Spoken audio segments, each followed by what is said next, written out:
Summer 2012 sa Northern California, San Mateo County, sa tagong lokasyon, matatagpuan ang tanggapan ng Gang Intelligence Unit ng Sheriff's Office.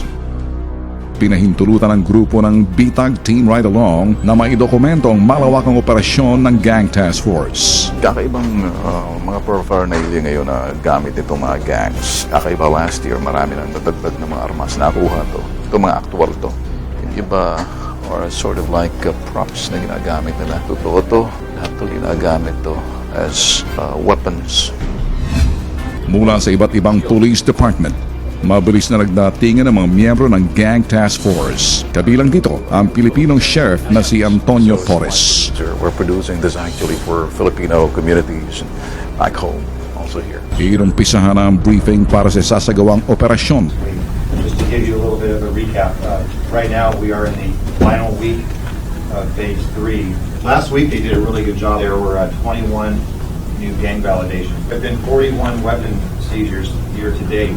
And that is something that we really want to focus on this week. If you guys can recover some weapons, that would be great. I know you guys really work hard on doing it. May tuturing special na pribilehiyo itong binigay sa atin ngayon dito ng San Mateo Gang Task Force sa pamumuno ni Captain Doug Davis. Ito yung mga polis na to na nakikita niyo ngayon sa loob ng kwarto. Ito yung mga polis na coming from 20 different police departments. Iba-ibang syudad sa loob ng San Mateo County. Trabaho nila tuwing Wednesday, Thursday, Friday, and Saturday. Ito yung operations nila tuwing alas 5 hanggang alas 2 na madaling araw. So, ito yung paglilinis ng lansangan kung saan makikita yung mga nagbabangyang-yang. We want to do this to be safe. We want to do this right. Make sure you do proper officer safety. It's a huge thing. The gangbangers out there don't have rules of engagement, so we do. So just be safe out there, be smart, and make as many contacts as possible, and make sure that you understand why we're out here. We're not out here just to jack these people up, but we actually have objectives. And talk to your team about that, your squads, find out exactly what it is you're trying to do and what it is you're trying to accomplish. And we'll have another successful tour. That's it. Thanks. Agad naghanda ang lahat ng miyembro ng Gang Task Force. All set na kami para dun sa operation ngayon na gagawin ng San Mateo Gang Task Force. Mga kasama natin ngayon, ibang team to. Mukhang sasakyan itong Expedition, Silver Car, I don't know. Baka ito nga. Isang wanted ng gang member ang unang nilang pakay. There's a guy that we've been looking for. And we just got a call from one of our informants that says they think they know where they're at. So we're trying to pin down where that address is, and maybe we'll go sit on that for a while, see if we can find them. See if she could give you a description of what he's wearing. That way it'd be a little easier for us if he comes out. Habang nasa daan, patuloy ang intelligence gathering laban sa gang suspect. Yeah, so 5'5", anywhere between 5'5" and 5'8". Brown hair, brown eyes, about 175 pounds. We do have information that he is a runner, so as soon as he sees us, he knows he's wanted, he's going to run. So if he gets in the car, he may put everybody in danger. The possibility of, driving, trying to drive away at a high rate of speed, just to avoid being arrested. In our county, if you get into a vehicle pursuit and the person you're pursuing is somebody that you know, we usually cancel that pursuit. Just too many risks involved with high-speed chases, especially using unmarked vehicles like this. So the hope is that we'll be able to get on top of him and put the grab on him before he gets to a vehicle. Or at least block him in a parking lot. Hey Sergeant, it's Doug Davis.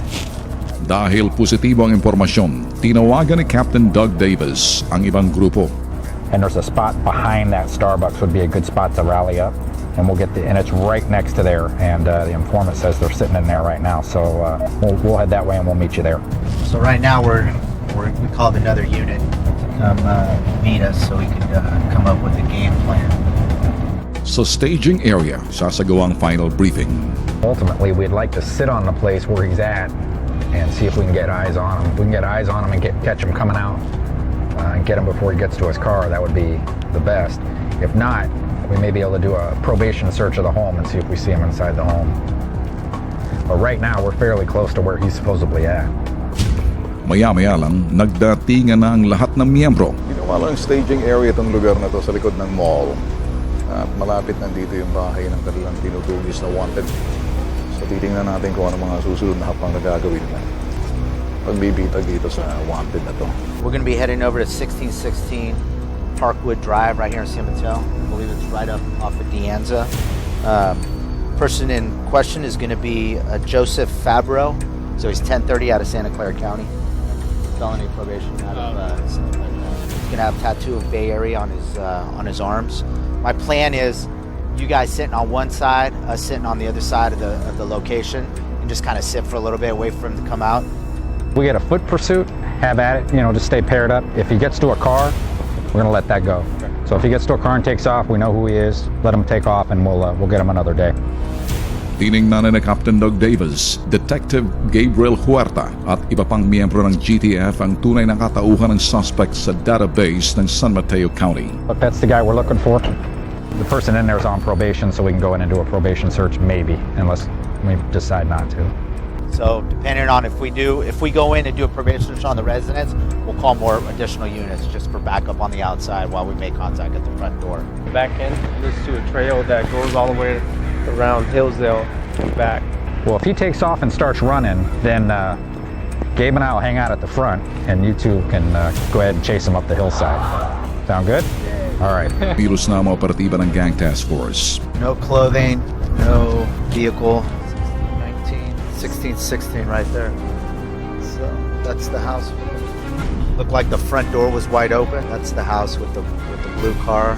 Isinagawang stakeout sa di kalayuan sa bahay ng wanted na gang member. Before King David George, 236. Matyagang nag-aabang ang GTF kasamang team right along ng BITAG. Our backup is right here. They're at the cul-de-sac, so they can't see the front of the house.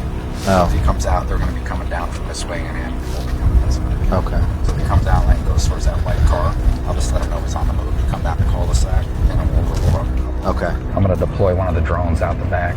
Hey, Alexis just pulled up. He had eyes on us.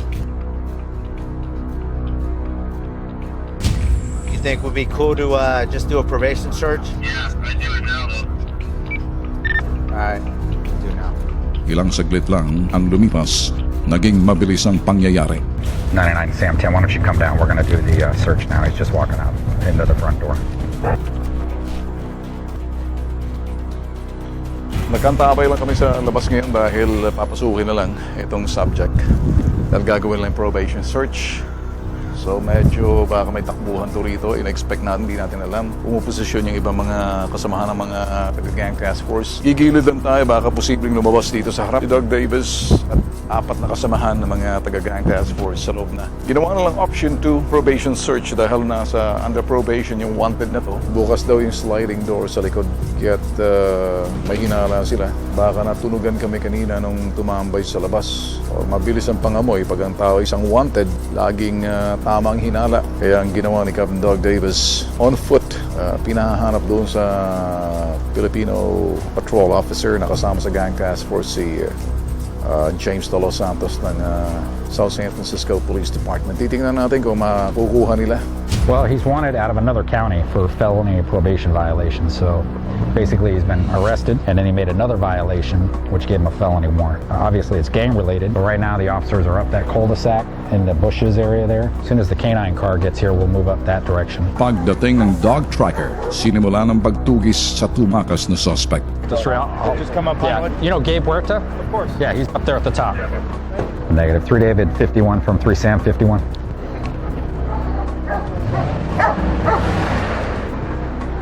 I'm sending Marty, your canine, up to you right now. You should see him in a sec. So you can see, this is the gate. This is the backyard gate. So he came out that gate, went up somewhere in here. So I've got officers that are in these backyards, and this dog's a tracking dog. So he's going to see if he can pick up a scent and follow him. This dog knows who's going to be chasing. This sheriff's office dog here, and this Marty is the handler, and what we have got is another officer with him, so you always work in pairs. So the handler is going to be paying attention to what the dog's doing, and the officer that with him is to protect the canine handler, right? Because all the attention of the handler is on his dog, so he needs another officer there with him to protect him. So right now that we know he came out that gate, so that dog's seeing if he can pick up a scent, and then see if he can track it up through here. Yeah, you can put him on it. I don't know. Do you want to start it from here? Okay. All right. Negative. They were out front a little while ago. I'm up on the top of the cul-de-sac now with the canine. San Mateo just left, but okay. Sa likod ng bahay ng wanted na gang member, hybrid na marijuana ang aming nadiskubre. All right, let's go, Gabe. Let's go do something fun. I mean, he obviously took off out of this gate somewhere. He's either hunkered down up here on the hillside or he squirted out to one of the sides and got in the road. So, unfortunately, we don't have a good perimeter around him to lock him in. So we're hoping we'll get lucky with a dog and be able to find him in one of these backyards. Maybe just laying down or trying to hide.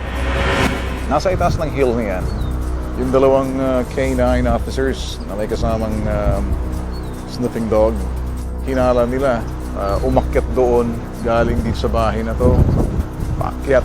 Nag-over the backwood doon sa freeway at posible baka nag-hitch. Highway 92 na yun doon eh. Kaya yun ang hinala kanina. Paikot-ikot na lang yung aso. Wala nang maamoy na bagay na nanggaling doon sa suspect na wanted. So titingnan natin kung anong re-report ng dalawang K9 officers pagbaba. Pretty aggressive up this driveway. Yeah. He got on odor like the fence, put his nose to the ground. Went up, back out that backyard, came down here, good track, and then went to the fence, came down, a couple throwbacks down here. He hit the fence and he's gone. So he probably went up there, scattered out a bit, and then bailed up the fence. Yeah. And 92 is where we're at on the other side of that fence? Mm-hmm. All right. 92 and Deandra, actually. Oh, okay. When I was coming in, I go, oh, that's a good place to hide, you know. Yeah. Well, he took off up that hill, so. Nakatakas man ang gang member, patuloy pa rin siyang tutugisin ng gang task force ng San Mateo County. Laying low, waiting for us to leave. And if the dog can't sniff him out here, then we'll just take off, get him another time.